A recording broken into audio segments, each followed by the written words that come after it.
4 years now in a sort of professional capacity. Before that, I did a lot of volunteer work in the grief space, especially in the baby loss, pregnancy loss, infant loss community. So that's where I really started from.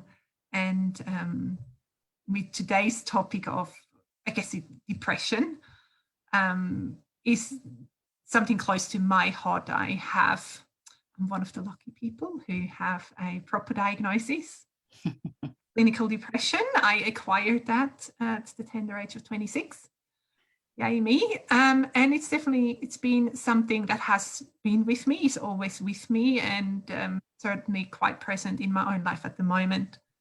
I do believe that it's a blessing and a curse. A blessing in is such that I can help other people with it, and a curse because I struggle with it on a personal level. Yeah, that's right. But unless you walk the path, it's hard to truly empathize. So this is a double-edged sword, though. Oh yeah. It truly is. It's a double-edged sword. With the compassion and empathy, it comes with the burden of living it. So tell us more about what is depression? How does it manifest itself?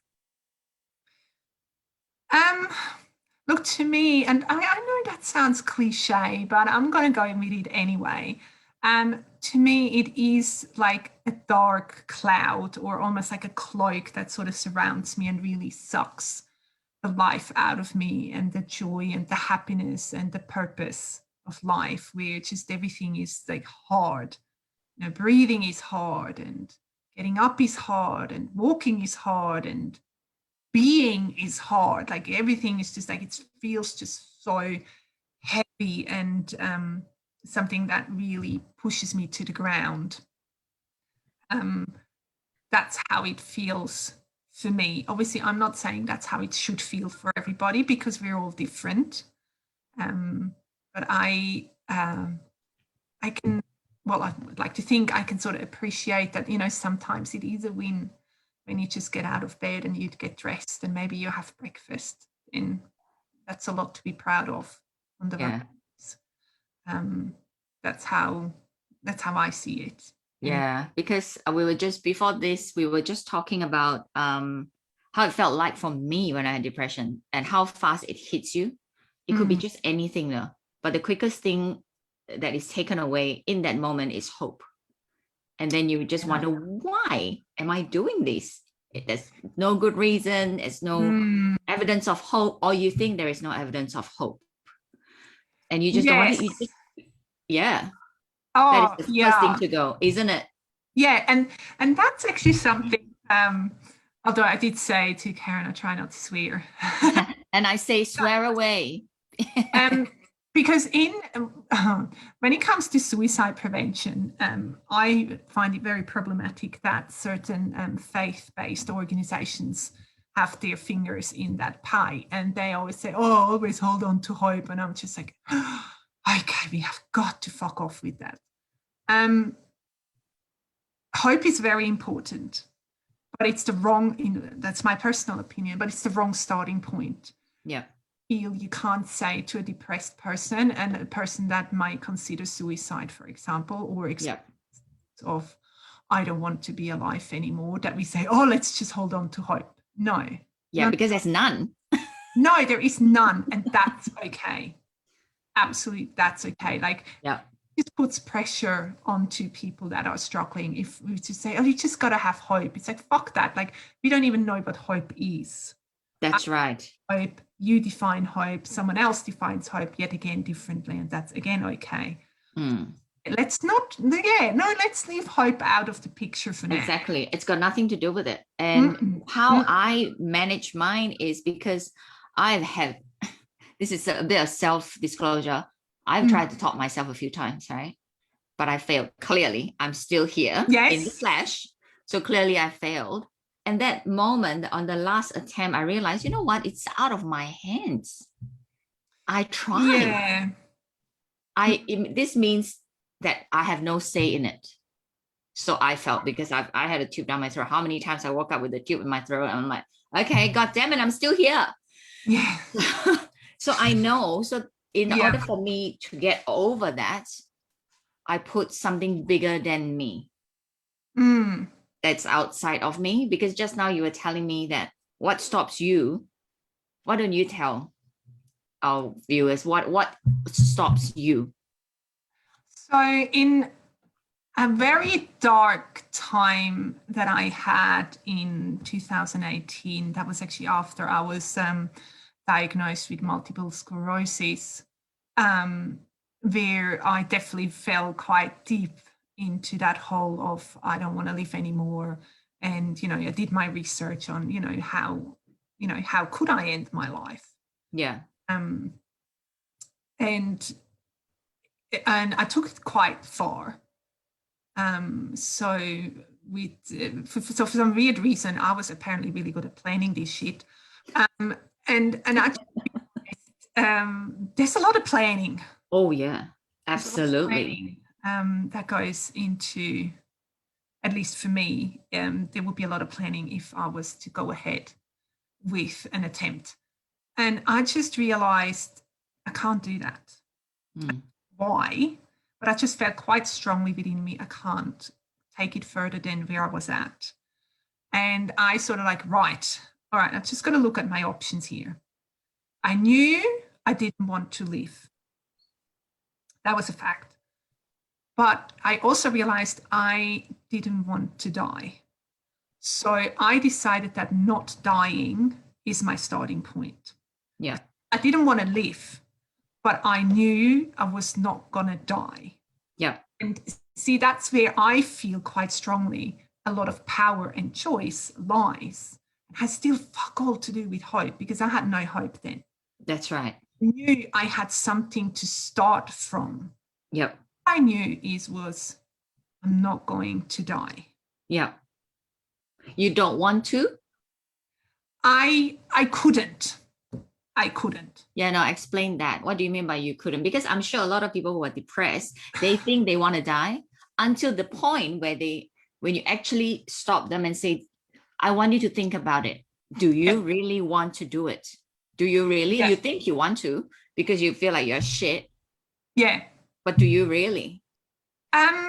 So what happened for me was I had issues with my body. Let's just sort of notice like something was up, something was not quite right.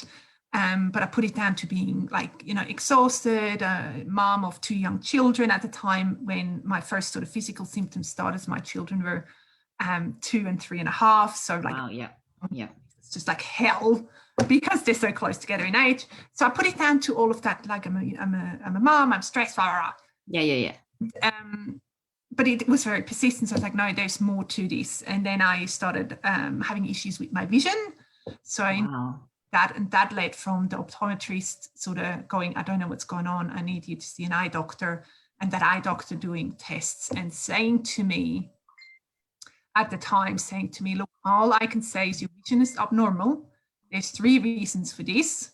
Either you have an aneurysm, a brain tumor, or you have MS. I need you to have to establish what the cause is. Yeah. And at the time when I had that appointment, I was in a fairly sort of unhappy place, like my marriage was in shambles, life wasn't going the way I wanted, and I was struggling physically. So I sort of said, if I die now, it'll be okay. You're all in. I'm all in. That was sort of the mindset. And then, but she said to me, there's 3 reasons why your vision is abnormal. And 2 of them sounded really horrible, like having an aneurysm on your brain or a brain tumor. Like that to me, like that's like almost was like, well, I'd rather have MS then. Right. Said that to me. And I said to her without thinking, I responded, I don't want to die.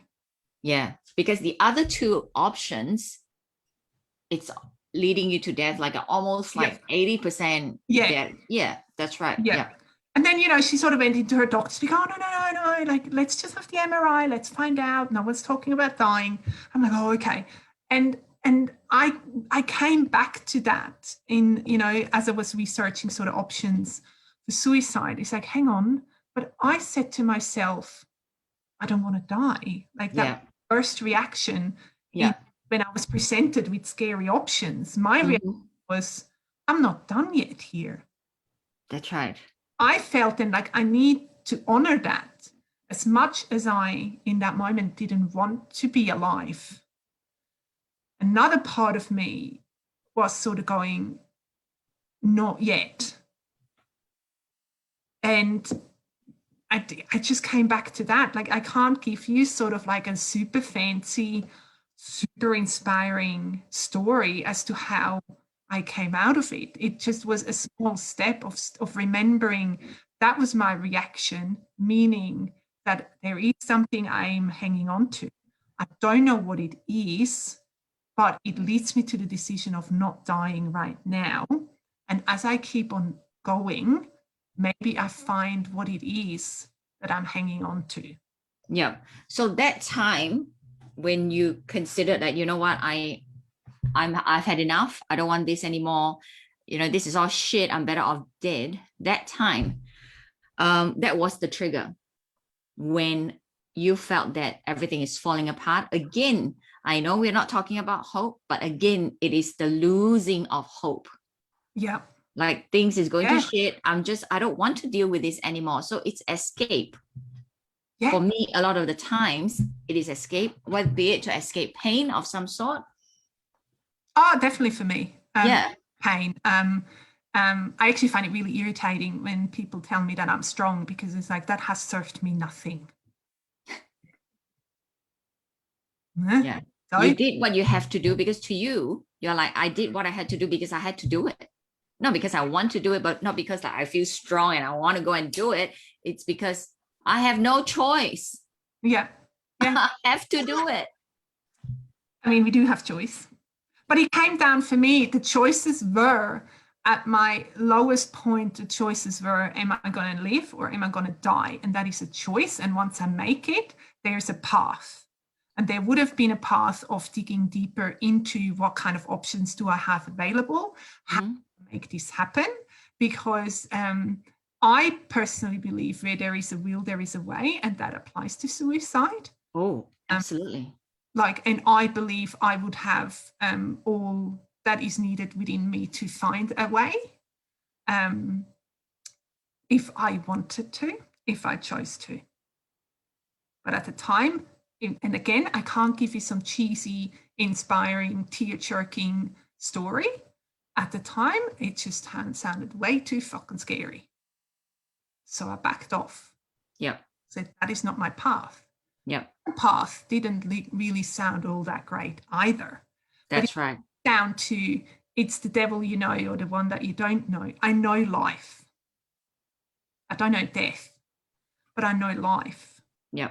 So I was like, fine, that shit then. And it wasn't like, again, like, you know, where you would see in a movie, like, oh, like, oh, you know. Fine. It's like, no, fuck, like this shit then. I'll do this. Yeah. And see, again, and that's where, again, there was still no hope, and that's okay, because we regain that as we take one little step after another. That's right. Feeling better towards healing, towards whatever you want to call it, happiness, joy, doesn't matter. Yeah. It's a process, and it's ugly, and it can be slow, and it's certainly not, like I said, something that was like, look at me. But it can be done. And, you know, it's sort of like a story to be continued. That's right. So how would you say to someone, though, who is currently, I mean, you currently in it. So how did you get yourself out of it? Because I've had a really good friend, I won't mention names, you know, but she was like really depressed and all that. And I could tears all day and just cannot even do anything, not eating, just sleeping. And when, you know, when awake, will be crying, you know, because of the, how do they even, and they feel that I'm put in this position because I don't have a choice.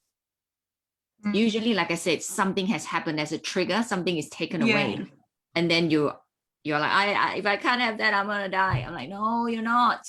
You are not. But how do you even get that message through? Because she's like, oh, of all people you would understand. How could you not understand? I'm like, I get it. But how do I even, what would you do? It's a good question. And I think it's a really difficult situation to be in because, again, it comes down to choice. And often, sometimes choices are not necessarily conscious. But I mean, people say to me, well, I don't choose to be depressed. And I agree. Nobody does. Well, I didn't ask for this shit either. That's right. No, but that's not the starting point, I feel. Like I didn't choose this. Like 100%, that wasn't of our choosing. No, it wasn't. So that's not my starting point. It just comes, I call it always go back to basics. Yep. What can you do right now? What do you feel you can do? Yeah. From that way. So if we have someone like what you mentioned, someone who cries all day and is really in a horrible situation, doesn't really want to get out of bed, or then, but even in that situation, like, what can you do? And it's not about, oh yeah, I'm going to get up and out of bed and I'm going to go running and then I'm going to feel better. No, what can you do? You can let the tears flow. Just do that. Tell yourself it's hard today. That's what you can do. You can rest. Yeah. So it might sound really dumb. It's like, oh, well, that's what I'm doing anyway. It's like, yeah, but there's now an awareness to it. I'm allowing myself to some degree to say, I am having a hard time. I feel like crying. I am crying. Yeah. That is grabbing some power back when I was going to say that. I love it. What I'm doing. It is. It's like making a choice, a conscious choice to say, you know what? Yeah, this is what I'm going to do. I'm just going to lay in bed. I'm not going to do anything. And that is a choice. And you're right. That takes power back because you are making the choice. Because a lot of the times they think they're in bed because they don't have a choice. They are choosing to, but they unconsciously choose. Oh, yes. I love it. Yeah. And you know, I sort of have had clients before where they're like, I'm so depressed. And I'm like, well, I can see that you're up. I can see you're dressed. Yep. See you had breakfast. I can see you hopped onto this Zoom call with me. I think you're doing fantastically well, all things considered. I'm really proud of you. And they go, oh, that's such low expectations. That doesn't even count. It's like, no, it does count. Simply if I acknowledge to myself, all I could do today is get out of bed. That doesn't mean I'm lazy. That all that means is I acknowledged what I was able to do today. Yeah. You can set the bar low, because the moment you feel better and you feel like energy's coming back, these kind of people will get up and out and do more. They're not going to go, oh, well, I feel better, but I'm just not doing anything. They're not that kind of people anyway. So it's okay to, in the hardest of days, to sort of say, all I managed today was this, and I'm proud of it. Yeah. It's a new day. Yeah. We need to take that external pressure of ourselves that we always must perform and we must be better and faster and quicker. Stop all that toxicity. When you struggle, go back to basics. And if that is, all I did today was cry, all I did today was get up, all I did today was call a friend, whatever, that all counts. Acknowledge that achievement, because that is grabbing power back in a fight that is quite long and exhausting, but it counts. Don't dismiss or ignore the small wins that you're having every day. Because you take it for granted, though. Yeah. You take all these things for granted and you think you must do more. You must leave the house. You must, in my case, when I don't feel like anything, I don't do anything. Right. So I love it. I love it that you say, you know what? Even if you move yourself from your bed to the couch, you have moved. Winning. Like who says that that's not good enough? You know, we are so like ingrained, have that ingrained feeling of like we're just never good enough anyway, and we must perform, and I must go to work, and I must do this, and I must do that. It's like, yeah, fair enough. Like we all do that. Like, you know, we go to work, we pay our taxes, whoop-de-whoop, awesome. But there's different rules that must be applied, I feel, when we're in the thick or in the midst of depression. Then all of this falls away for now. Yeah. Not forever, for now. Yeah. Go back to basics, and the basics is maybe I'm just awake. That's all I did. Didn't get out of bed, but I was awake. Brilliant. That is something that we can build from. Like we all, again, like that's where it's like, oh, it's just got to hold on to hope. And like, yeah, you're talking about things up here. We are, can't even see it, like we are way down here. Work up our way to holding on to hope. Yeah. Okay? This is not a starting point. Wow. Where people are. That's where we need to start. Yeah. And that may be in this space. I love it. And I hope that the viewers watching this today have learned something, that you just acknowledge that every little thing that you've taken for granted. Even you've gotten up and gotten a drink. Maybe the first 3 days you couldn't even do that. Yep. But on day 4, you got up, you got a drink, and that's fine. Even if on the days where you don't want to get up, but you tell yourself, you know what, I'm choosing to stay in bed. Make that choice, because today, this is all about depression and choices. When you're depressed, you don't think you have a choice. You think that everything is stripped away from you, and that's you, this lump of nothing, piece of shit. Yeah. But it's not. You are choosing to be that. And it's also, look, it's not pretty. Like, we got to be honest, it's ugly, and this is hard work. And on some days, it's just all the shit and nothing else. Absolutely. And for me, that's where I'm like, oh, damn it. I said I'm not going to die. You know, shoot. Why did I make that agreement? That's part of it too. It's just, there is sort of this understanding out there that depression is always like, it's always going to go away, and it's always going to get better. And yeah, brilliant. While that may be true, it's not helpful right now. Yeah. And I feel that's why mental health fails. I feel that's why suicide prevention fails, because we approach those people suffering with expectations rather than just help and, you know, the unconditional understanding of this is where you're at. That's where we start. Yeah, I love that. That's why you're so good at what you do. And I love the perspective that just even choosing to remain where we are, it's a choice. And don't ever underestimate the power of choice. Once you choose, then, because again, depression also is something about like losing power, that you have no choice. But that's not true. Choosing to starve yourself is a choice. Yeah. And sometimes I wonder, I do wonder about that a lot. And I truly believe that there is always choice, but we don't understand what that really means, because that's right.